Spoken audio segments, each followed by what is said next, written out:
सही ज्ञान दिशा के सभी दर्शकों को हृदयपूर्वक नमस्कार। किसी भी शब्द का अर्थ समाज द्वारा निश्चित की गई मान्यताओं पर निर्भर होता है। यह भी संभव है कि जिन शब्दों का अर्थ हम कुछ मानते हैं उसका अर्थ कुछ और ही हो।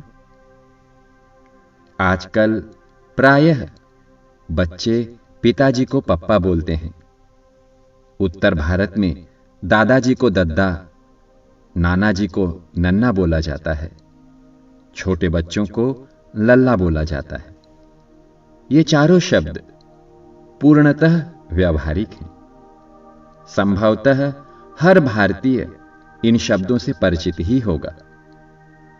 किंतु आज के इस वीडियो में कबीर जी के एक ऐसे दोहे से आपको परिचित करवाएंगे जहां पर इन शब्दों का अर्थ एक अलग ही अर्थ रखता है।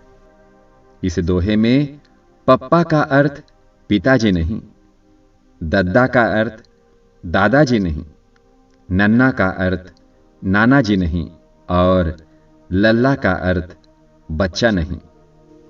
दोहा है, पप्पा सो परिचय नहीं, दद्दा रह गौ दूर, लल्ला लव लागी रहे, नन्ना सदा हजूर।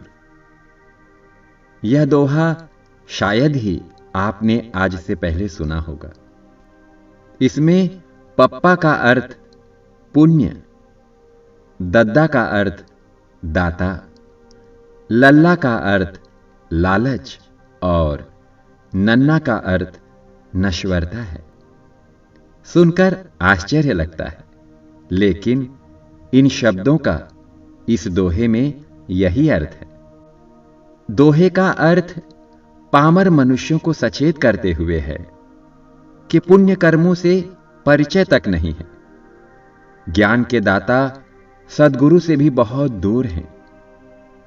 लालायित करने वाले पदार्थों के लालच में पड़े हैं, जो नश्वर होकर भी सामने रहता है। बड़ा ही भावग्राही दोहा है यह।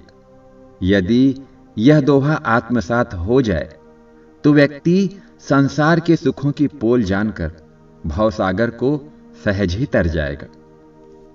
जिनका जीवन पशुओं की तरह है वे पुण्य कर्म से दूर रहते हैं। पप्पा उनके जीवन में होते ही नहीं। जो मन में आया खा लिया, जो मन में आया पी लिया, जो मन में आया सो देख लिया, जो मन में आया सूंघ लिया, जो मन में आया कर लिया। पाप है या पुण्य इस पर विचार ही नहीं करते, क्योंकि जीवन में ज्ञान के दाता सद्गुरु अर्थात दद्दा है ही नहीं। इसीलिए पुण्य कर्म क्या होता है इसकी खबर ही नहीं। मायावी पदार्थों से लालायित होकर हर समय उसी के लालच में पड़े रहते हैं। मतलब लल्ला से मुंह छूटता ही नहीं, क्योंकि नन्ना हर समय सामने रहते हैं। यह हर सांसारिक व्यक्ति की हालत है। जो सामने दिखाई देता है लेकिन होता नहीं, उसी के पीछे दुनिया पागल है। इस संसार की हर वस्तु मिथ्या है, अर्थात सत्य की तरह दिखाई देती है लेकिन सत्य नहीं है, नश्वर है, चाहे वह कुछ भी हो। प्रकृति में जो भी चीज बनती है उसका नाश होना निश्चित है, भले ही उसे कितना भी समय लगे, क्योंकि परिवर्तन ही संसार का नियम है। यह दोहा हमें यही सीख देता है कि ज्ञान के दाता सद्गुरु से दूर नहीं, उनके पास रहो। पुण्य कर्मों के प्रभाव को समझो। मोह माया से रचित मिथ्या वस्तुओं का सदुपयोग करके अपना कल्याण करो। यदि इन बातों को हम अपने जीवन में आत्मसात कर लें तो इस दोहे को कबीर जी के चरणों में हम इस रूप में भी भेंट कर सकेंगे।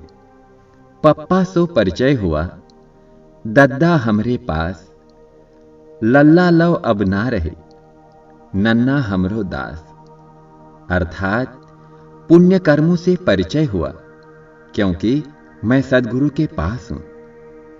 माया से रचित पदार्थों में लालच नहीं रहा, क्योंकि अब उन वस्तुओं का सदुपयोग करना मुझे आ गया है। मिलेंगे अगले वीडियो में किसी और दोहे का निचोड़ लेकर। देखते रहिए सही ज्ञान दिशा।